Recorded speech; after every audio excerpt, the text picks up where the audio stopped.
Hello and welcome to the Franchise Tag Fantasy Show. Don't adjust your screens. It isn't the preview show, but the man, the myth, the legend, Adam, is back with us on the Fantasy Show. Our champion. He's having a good year. You've been mentioned every single week. You've become a running joke, almost a mascot. But you're back and you're having a Well, good year already. I'm doing it on purpose, right? I mean, I even put a trade out just last week, just purely to annoy you lot on the show. I mean, that's what I'm here for. So, And it went through, didn't it? We had a live trade go through. it was a bit weird actually because I didn't watch the episode until quite a way little bit afterwards, so I didn't know what had happened, and everything about it was no. Byron's like, no, I'm not going to do it. I've decided I'm not going to do it, and then like about 20, it must have been about 10 minutes after you came off, it went through. I was like, oh right. So I didn't know that, but yeah, it did. So happy days. Well, Yeah, sort of. you're sitting at 5-3. You're not having a bad year. You know, you've managed to have your way and push a few trades throughout the year. So you must be happy with that. Do you know what? So there's a show that I watch, a fantasy show that I watch, and they get questions in, and they came out. One of their questions was from a viewer: how do I get people in my league to make trades? And it's like it's a big problem for a lot of leagues because people are so connected to the guys that they drafted. And so I was a little bit like, to be honest, I almost like the first trade that I did in this year. It was almost to try and get some movement going, and it didn't really work. I think I probably did it a little bit early, but yeah, it's been, some of them have gone through, some of them have been good, some of them not so good, but I mean, that's half the fun of doing it, isn't it? So Yeah, it's good because a lot of people have got more involved that didn't. It was like a select few people that would be willing, but yeah, we're slowly starting to see everybody getting involved in it, and lots of things being proposed. So that's always good. It's nice to see the movement, and it also brings me nicely into what I wanted to talk about today, which is the NFL trades and how that's affected people's teams. Obviously, there was a lot of offensive players moved. And I just wanted to know and get your thoughts on whether they've added value to that team or whether they've added value to your team if you've got them on your bench or whatever. So if we dive right into it, if you've got TJ Hawkinson in your team, is that an instant value? Do you think there's value this week, and do you think there's value going forwards? who have the Vikings got this week? Oh, testing me now, aren't you? In general, I think it's a better thing. Just purely because I would come out and say that I think Kirk Cousins is better than Jared Goff. So I think because of that, that's a bit better. Unfortunately, I think there was a lot of hype around Irv Smith when he came out of college, and it's just not happening. He keeps picking up little injuries, and I think that people were stashing him in a lot of dynasty leagues. I think I've got him in one of my dynasty leagues, and it's just not worked out. So I think they've gone for Hawkinson because of that, and so I think that it's just a better offense all around, isn't it? Yeah, I'm quite surprised that Detroit let him go. You know, he's one of their key pieces. He's a big name. They're going up against the Commanders this week. The Vikings are. Do you think he's been, he's been around the league now a little while? Do you think he slots straight in, gets the rep straight away in there for a lot of possessions? I don't know if it's going to be straight away. I mean, you saw with like Christian McCaffrey, didn't you? It took a week because of the playbook. I imagine it's going to be a little bit different to what he was doing in Detroit. So yeah, I mean, it depends. I think if you've got another, I mean, to be honest, if you've got Kelsey or Andrews, you're fine. And then everyone else is kind of just scrambling around hoping for a touchdown. I mean, in fairness, Kittle is starting to come a little bit more Now he into that looks now. fit. He struggled a bit, but he's starting to, seen over the last couple of weeks, he's starting to get a bit more action. So he's another one. But I mean, the rest of them, it's all just, you're just hoping for a touchdown. And I think unless you've got Kelsey or Andrews or Kittle, then yeah, why not play him? But the Commanders aren't great. They're gonna be give up touchdowns and stuff. I would have thought against the Vikings. So yeah, why not? On the whole, I think that Hockenson stock's got to go up in value in terms of fantasy. So I think if you've got him on your team, it's a positive move. On to the next big one that happened. It is Chase Claypool, who's moved from the Steelers to the Bears. I personally think he's going to be utilized to his full potential that Steelers haven't been using for him. So are you on the same wavelength, or do you think he's going to be a lot too much hype? It's a really difficult one with Claypool because there was a lot of hype around him when he came out, and he had a really, really good rookie year, and he's kind of dipped off a bit. And I think that might be more because of the Steelers, and just when you had Big Ben last year, as lots of little plays out to the tight end or to Deontay Johnson was the favoured target. So I think because of that was probably why Claypool didn't see as much action. I mean, I would probably argue, the best receiver on that team now. I mean, a lot of people like Darnell Mooney. So I can see why they might go down that route. But I think personally, I think he's probably the best receiver now. And so you have to feel like he's probably going to be targeted quite a bit. The only problem is that you've got Justin Fields as the quarterback, who, although he's looking a lot better, is still predominantly a running quarterback. That's his main game, and they are predominantly a run first team. So, I mean, yeah, I think he's probably in a better situation now than what he was with Pittsburgh. So I think if you've got him, then you're happy because of that. But you're in a team that has started to show some signs of life on the offense, but I wouldn't want to be starting him, really. I think there's probably better guys out there. He's going up against Miami this week. I think it's a favourable matchup for him. Yeah. And when I was talking about him being utilised well, in his rookie year, he was used in the wide out, he was used in the slot, he was used as a tight end, and he was used massively in the running game to start with. They got a lot of rushing touchdowns when they got to the red zone. So when you say, they're a predominantly run-first team, I think he's going to be in the mix there for getting a couple of carries just to throw it up a little bit and use him in a bit of trick play. I mean, they can. They're almost like the sort of Deebo Samuel type plays that have been used in San Francisco. They could go down that route. The only thing is that obviously you've got David Montgomery, you've got Khalil Herbert as well. So you've already got two guys as a running back. I mean, yeah, it might work out. I think there's certainly more potential there now than what there was in Pittsburgh. Yeah, definitely. And I think that Bears offense, I think they finally give Justin Fields the reins to make his own decisions on the field and not just throw to where he's being told. And it's definitely making a difference because they look loads better the last sort of 3 weeks. They've been impressive.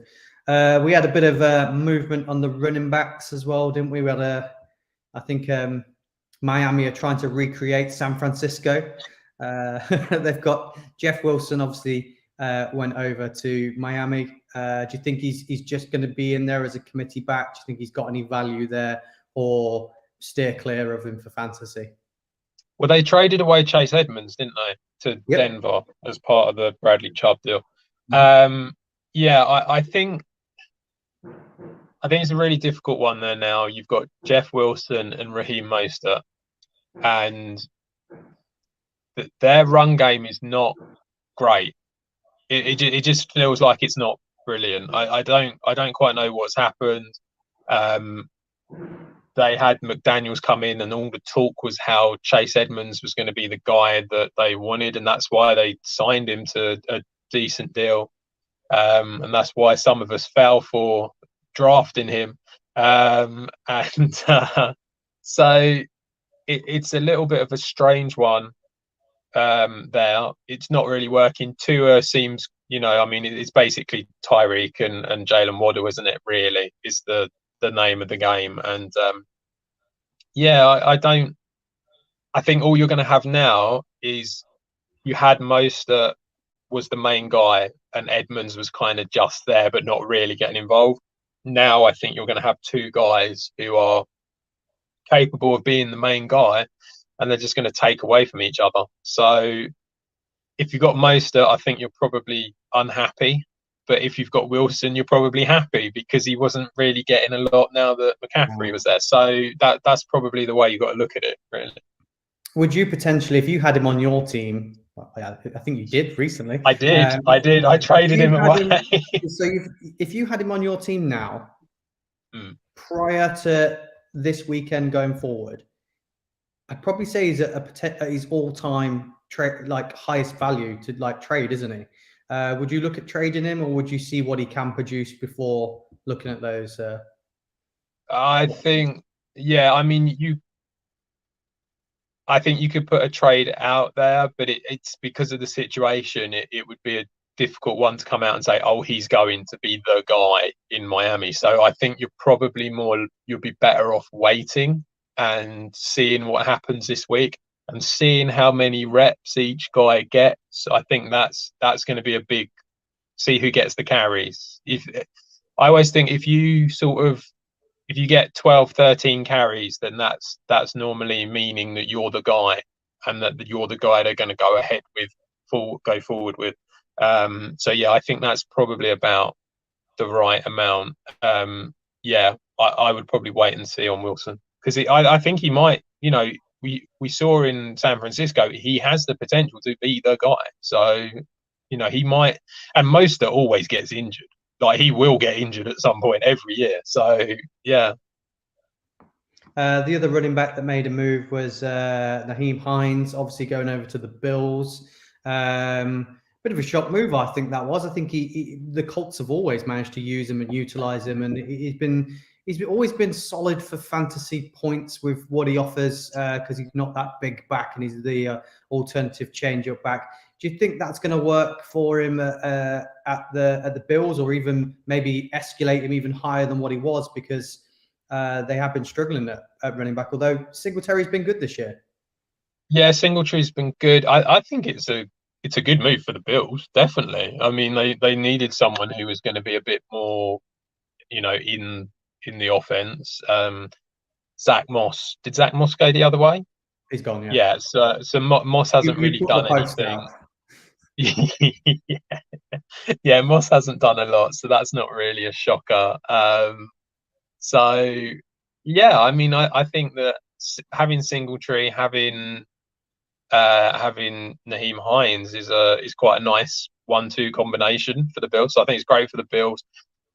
I don't know. Hines was kind of involved, wasn't he? Anyway, because Taylor's been out a lot, so Hines was kind of involved quite a bit with the Colts. I mean, you're on a better offense, so based on that, you would hope that the chances he got, there's maybe more chances for a few more chunk plays than what he was getting with the Colts. But I don't really.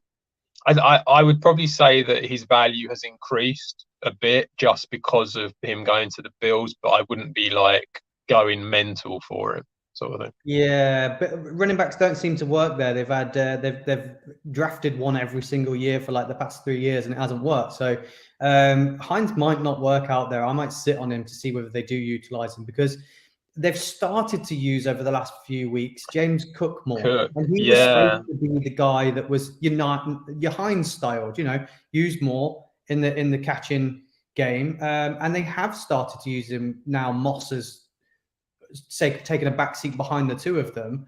Do you think his values increased with the trades, or do you think he's now sitting behind Hines as well? I think it's probably decreased just because of the competition. This is the thing, you just don't know what they're going to do. I think we can all safely assume that Singletary is going to be the guy because he has been all season. So I wouldn't expect anything to change from that. But as for who's the third down back, or who's going to get more involved in the sort of passing game and things like that, I mean, you don't bring in Hines for the fun of it. They brought him in to use him, so he's going to get reps. I think that's going to, it's going to take away from Cook, or it's certainly limit his opportunities there. So, yeah, I think because of that, it's a bit of a shame really for James Cook, because like you say, he was starting to get involved a bit more. But yeah. Well, what do you think this means for the Colts running game as well? Because Jonathan Taylor's out this week, isn't he? I believe. So yeah, it's is it Jackson? Is it Deion Jackson? Yeah. That's the Colts running game this week. They got. I don't know what's going on there. It's really bizarre. Really, really bizarre. It feels like. I mean, we've got George, haven't we, who comes on our show sometimes, and I mean, bless him, he's having a tough time with with me and Fred as well. But it's a really strange one, because obviously Taylor's clearly not fit. You know, he's clearly struggled with injuries this season.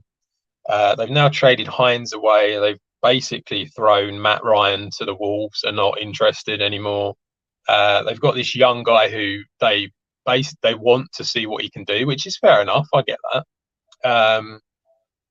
But you know, they've got a defense that's pretty strong, and it just feels like they're wasting another year with this defense, and it feels like it's very much a rebuild in Indianapolis. And odd rebuild, because it doesn't need a rebuild very early. It doesn't need a rebuild there. It's got so many fantastic pieces to it.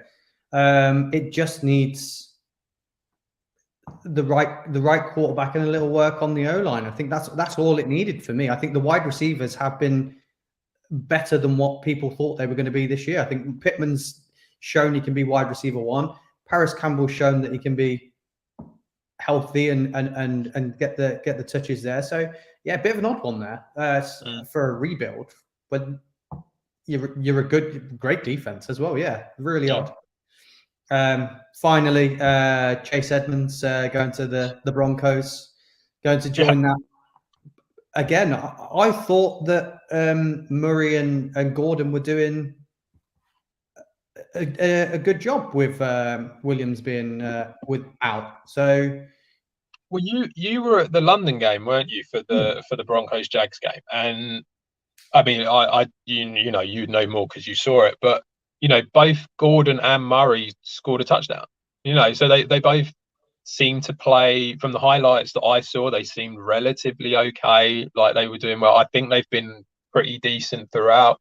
To me, it's felt like Gordon and it's been pretty equal share between the two, and that they've both they've both managed to make a few plays, and they've not been great, but they've been all right. And you know, they've brought in Chase Edmonds now, and now you got 3, and it's just like you can't start any of them now with any confidence anyway, because if they were already split in 2, and again, I know that the idea was the picks probably rather than Chase Edmonds, but at the same time, you don't bring in a player for the sake of it. They're not coming out going, "Oh, we really don't like him, let's have him." You know, that's just not how it works. So yeah, it's a strange one, but I wouldn't. He's a completely different style back to Gordon and Murray. You know, they're big backs that are going to run it down the middle. So you know, it does offer a little bit of assistance in that respect with things. But yeah, I equally thought both of them were doing a good job at splitting it. They look like that they are the danger for the Broncos in their offense. They look like they're the ones getting it done over the wide receivers at the moment. So yeah, very weird one. I definitely you wouldn't pick up Edmonds anyway, would you? You know, it would do a silly thing. I wouldn't. No, not anymore. No, that's 2 years in a row now. I've gone with the Miami running back. In 2 years, it's been horrific. So, especially when we're talking fantasy value as well, because I picked up Murray, and I just knew that he was going to be used in those really short yardage red zone plays. I don't think Edmonds is going to be the guy that's in that. He hasn't been anywhere he's been. You know, James Conner was that guy when Edmonds was RB1 at the Cardinals. James Conner would come in to punch it over the line and take his points off of him. So I think you're going to get more of that. So I think there's more value in the other guys than him on that one. So yeah, bit of a weird one.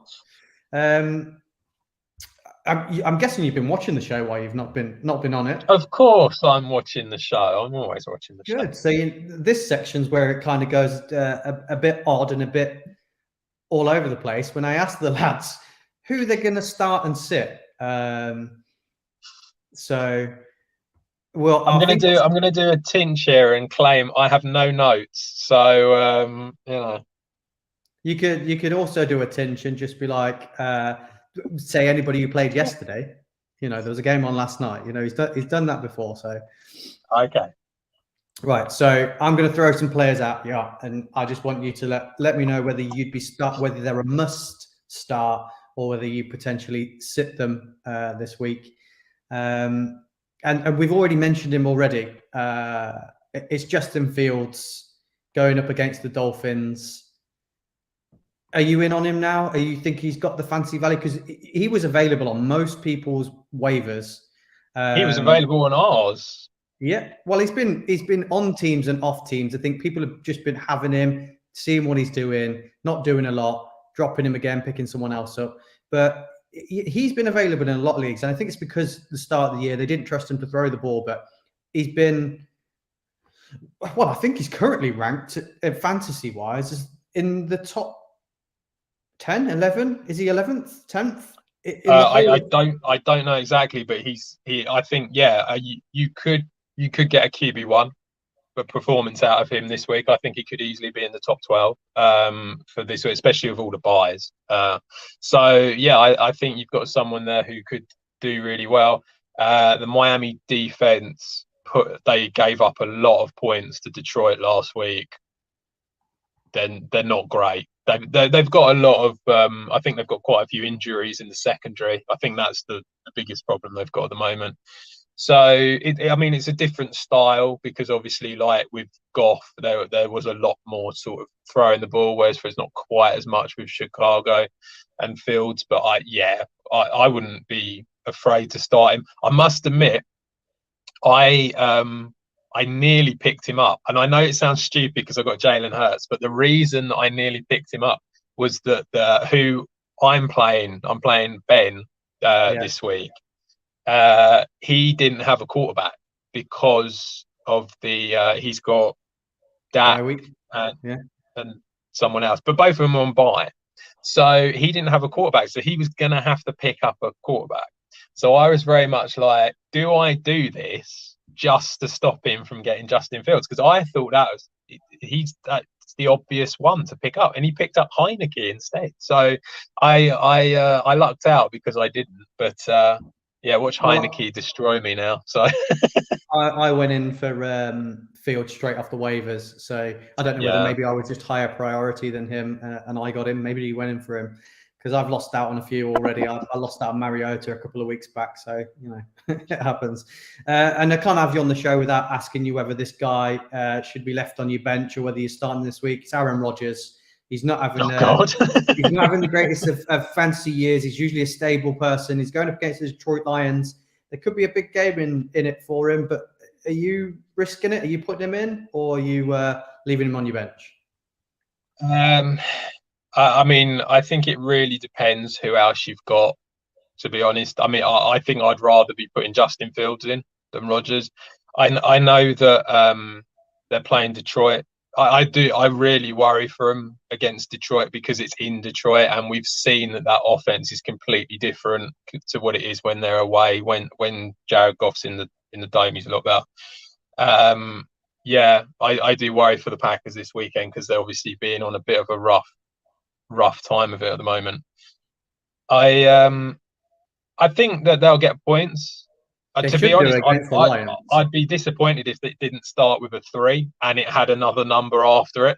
So I would kind of hope for them sort of points. You'd be disappointed that they weren't throwing touchdowns as well, wouldn't you? I would hope. I'd hope that Dobbs would be seeing quite a bit of action. The Torre, again, he's out there a lot. Tonya, these guys, you've always got to go for whoever is against that Detroit defense. You have to put them in, but it's just not happening. like much on the offense. And to be honest, people are going to come out and say that they showed a bit more against the Bills, and they did show a bit more against the Bills, but it was the run game. It wasn't the passing game, and that's fine. But all the time you're running the ball, you're going to be taking a lot more time off the clock. So it does make it a little bit concerning for Rodgers, because I think you're going to see a lot of Aaron Jones again, which is great, but doesn't necessarily mean it's going to be great for Rodgers in fantasy. Get Fields in then. Onto your running backs. There's a guy that's put back-to-back good weeks in. He's looked like he's holding the fort well, and that's Tyler Algier at the Falcons, going up against the Chargers this week, who've struggled against the run. Do you think he's going to be the main back? I think there's rumors that Patterson could be back. There's a few videos going around online of showing that he is back to full fitness. We haven't heard anything yet confirmed, but I mean, he's literally just come off IR, isn't he? Yeah, but they reckon he's been training and practicing. Right. Yeah, it's a difficult one. I mean, I think whoever is the main running back in Atlanta, you have to play him, because Arthur Smith is Pete Carroll he is the new Pete Carroll. It is just run. What's the point in them anymore? Yeah. It's ridiculous. So they bought. So Kyle Pitts was a first round pick was he in 2021, and now Drake London is a first round pick in 2022, and all we're going to do is run the ball. Yep, makes sense. in a draft where we were all calling Kyle Pitts a unicorn, and a draft where we said these wide receivers are insane, and bearing in mind we've seen them all look insane, London was the first one to go. Yeah. Who knows? Run the ball. That's all you need to do. Just run the ball. Another rookie running back that we had high hopes for should be the RB1. I'm not sure whether the other guys fought his way back in. It's Brian Robinson at the Commanders. Has he solidified himself as being the main back there, or can Gibson claw his way back in? I think Gibson has kind of clawed his way back in a bit. I mean, Robinson only got 2 points last week. It was a pretty rough week. Who are they playing again? They are playing. Sorry, I did. The Vikings. The Vikings, yeah. Yeah. The Vikings defense isn't amazing. It's pretty steady, but it's not amazing. I don't think I'd be playing him, to be honest. I traded him away to Byron on last week's show, and it's a shame, because I had quite a lot of high hopes for him, and he really did well in pre-season. I think everyone had a lot of high hopes, and then the story was really good, obviously, for him coming back, and it's just not really worked out that great. And I think, based on what I've seen, he's very much a battering ram. That seems to be how he's being played. And I mean, it's another player on a poor offense, and if they're not going to score that many points, he's not going to do amazing. I was moving on to the wide receivers, and I put down in my notes this guy and the fact that he's had a couple of back-to-back good weeks, but then I forgot I missed a trade out. I can't believe I've missed this trade, because I put Juju Smith-Schuster down as are we starting him? Are we committing he's the number one back? And then realised they've got Kadarius Toney now. It's that'll be interesting. I mean, I don't think anyone who's picked up Kadarius Toney should play him this week. I think you just have to sit and see how much involvement he actually has, because I mean, it's his first week there. And so I think you've got to be a little bit careful on that one. I think that I would hope you would have better options that are a bit more steady. But if you're in a position where you have, but you could go on the waiver wire. I mean, we've got players on the waiver wire who he could go off on one, mate. He's not been injured all year. It's all. But if he goes off on one, why is he not going to go off on one the week after, or the week after that, or the week after that? Sort of thing. They are playing the Titans this week, so I just feel like you want to be. I would exercise caution. Stick with Juju Smith-Schuster, though, who's been proven the last couple of weeks. He had over 100 yards back-to-back weeks, so Yes. Stick with Schuster on that one. I don't know what it is, but this week it feels like there's more teams on bye than any other week. It just looks like everybody's on bye. That's because there's 6 of them on bye. I don't know why the NFL have done it. It makes no sense. So 2 weeks ago we had 4. Last week we had 2, and this week we got 6. Could we not have just done 4, 4, and 4? Would that not have been easier? It's not the 2 teams that were in London either. Usually they give the team that's been to London the bye week afterwards. Denver are on bye. I don't know if Jacksonville are. They might be, but Denver definitely are. I don't think that. It's caused issues this week. I don't know. Well, I never picked up on it prior to the season starting that there were going to be so many people on bye week. Now we've just got time for our questions that we've had in. We can just about fit them in. I think we can fit them in because it's growing in popularity. The questions coming in. Apparently we must be doing something right. People are asking us. So, well, as always, we've just talked about this one. This is a tough decision. Should I pick up Fields or Daniel Jones? I'm guessing he's got this is hang on, is it? I don't even know this is through. Did you put this out there? Someone sent it to us as a DM, and then I put it up there. Okay, so. At Roach Nolan. Yeah. He's got a guy on bye week. Week 11. He's looking ahead here. Week 11, Fields or Daniel Jones. I think they offer exactly the same value, right? Pretty much, to be honest. I mean, they're playing against 2 defenses that are not very good. And so I think because of that, you kind of feel like that both of them could do pretty well. The only thing I would say, I'd probably go for Fields just slightly over Daniel Jones, just because I think that of the running is a little bit more for Fields. And so, yeah, I know Jones can run, but he kind of falls over as well. So I think that there's a bit more chance of Fields getting a few more yards in the run game. Potentially a chance for Jones to use his arm a bit more against Detroit, though, because they are woeful. Okay, the next one is from Alexander Gregory. Wants to know, needs some help, full PPR, dealing with a Jamar Chase injury, and CeeDee Lamb's on bye week.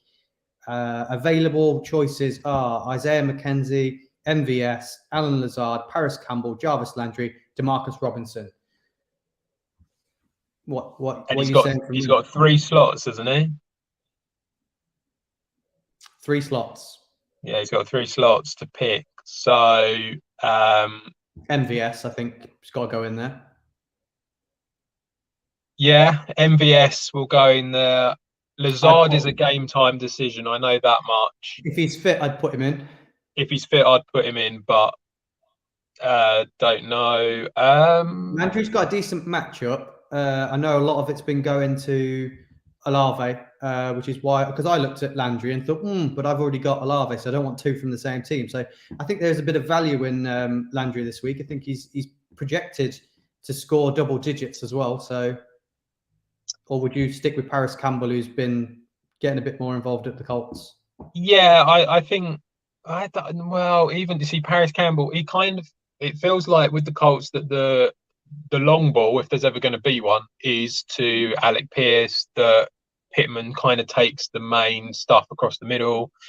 I'd actually be tempted to throw out Demarcus Robinson. The reason I say it is because Rashad Bateman's gone down, isn't he? He's out for the season. I know a lot of it's going to be Devin Duvernay, but Robinson is probably next.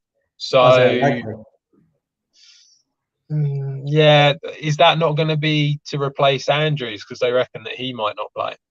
I just think the targets will still go there, won't they? Still go to the tight end, yeah, probably. Because I like MVS. I would say MVS and Lazard if fit. McKenzie, I actually don't think McKenzie's really doing much with Buffalo at the moment. It's not really working. He's fighting to get the 3rd string over Shakir, isn't he? So it's tough to play him, not knowing who's going to actually play in that spot over Davis and Diggs now. So maybe Landry, just because he will give you a base. You know, he will get a few targets. So yeah, Definitely. I think this is an easy one. From Tyler FF Creator, offered Khalil Herbert straight swap for Deontay Foreman. He's already got Swift, Kamara, and Hubbard.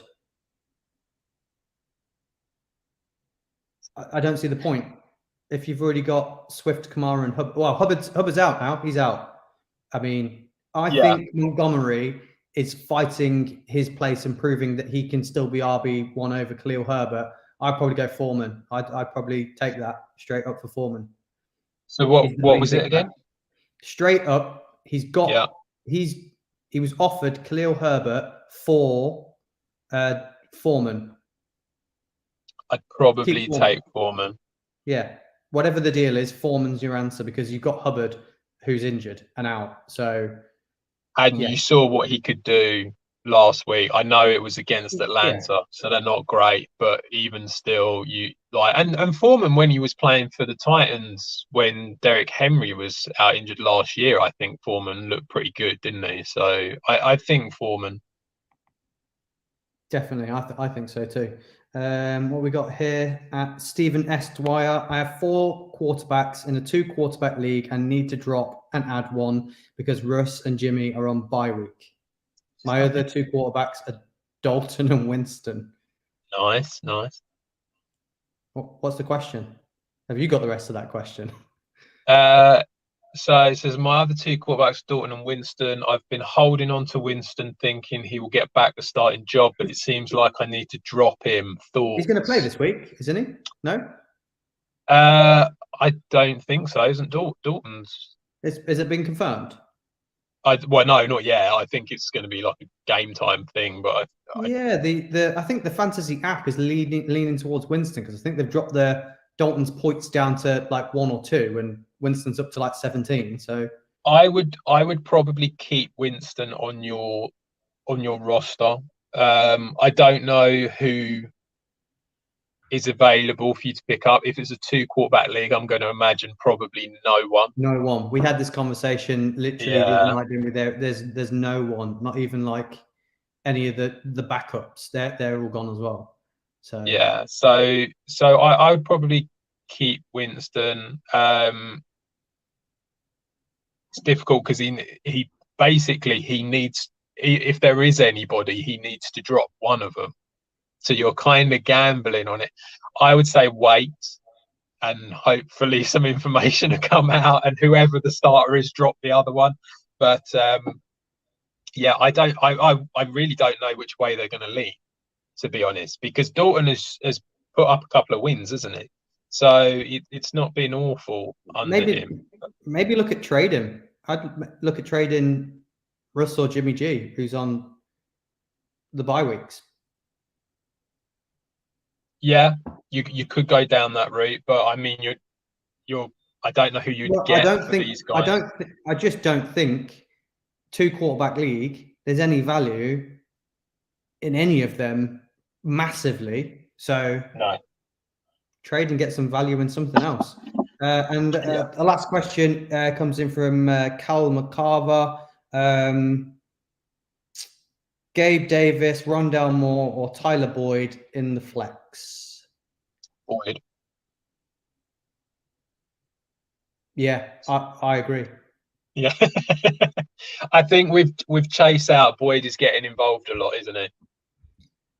Yeah, he's been used a lot more. Higgins is still being used the same as he would be. He's not stepped up to fill the void. And I think they're using Boyd to fill Chase's void. So Higgins is just doing what he usually does, and that's where you've got the value in Boyd now because he's in the end zone a lot, waiting for the ball. Don't trust Rondell Moore every week. There's other options to be throwing the ball. And Gabe Davis, I struggle with him because he's such a good wide receiver because Diggs is just getting all the volume, isn't he? And there's a lot of mouths to feed there as well.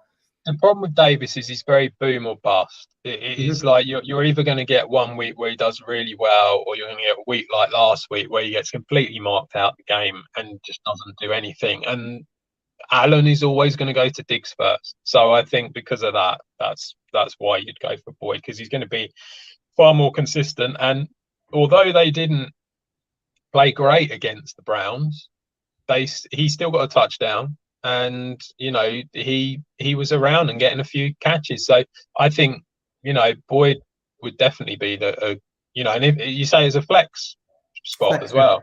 Mm-hmm. So I mean, he's probably a good flex spot to have. Yeah, you must have two pretty good receivers already locked in at your wide receiver if you got him to play in the flex. So yeah, hopefully that helps with all the questions that are in. If you've watched this show and you're like, I like what they were saying, I've got some questions. If you put them in, we will answer them on Twitter, Instagram, Facebook, whatever you want to message on. We will get to them. We will help you. We'll put some out. Adam, it's been fantastic having you back on the show. We did it all together last year. Just before we sign off, can you win it again this year? No. Okay, there we go. Sorry. No, I just I had a look at it like a minute ago. I genuinely believe there are two teams that are a cut above everyone else and who are 1 and 2 in Rules Deep and Dicko's All Stars. And then the one team that I do feel has the potential to push through and has the potential to do something is Gareth's team. That's the one team I think has a chance of doing something. I don't. Good running backs. I think his wide receivers are a little bit shaky, but I think you've got to beat Rules Deep. That's the team. Yes. I think Dicko's All Stars. I think it's got a lot of holes in it. No running backs. So. Yeah, but I just feel like them two are like a real cut above. And then that to me, that's the one who has the chance to sort of like jump out. But to be honest, because I'm currently sitting third, I think for pretty much all of us, it's all just a bit of a fight to try and join the top 2. Yep. And I don't feel particularly confident in any week this year. I think this year's I felt confident in fair few weeks and not one. So yeah, I mean, where are you? You're 12th at the moment, 3 and 5. For the first time all season, I've dropped out of the playoffs. So it's not. Yeah, you dropped down 6th place. That's crazy. But yeah, I think it's very tight. There's a couple of teams on 2 and 6 who are struggling, and just for some reason don't want to make trades. I don't get that at all, but there you go. And then there's an awful lot of teams that are 3 and 5 and 4 and 4. It's going to be close. It's going to be close. And then I felt much more confident last year than what I did this year. I just think I've had to trade a lot in order to keep moving things around, and when you do that, I don't think you can feel that confident. We'll see. We'll have you back on towards the end of the show. But thanks for joining us, guys. Adam, you're going to be putting some stuff out on social media to win some people some more money this weekend. So keep your eye out for that on socials. Till then, guys, best of luck in your fantasy week and goodbye.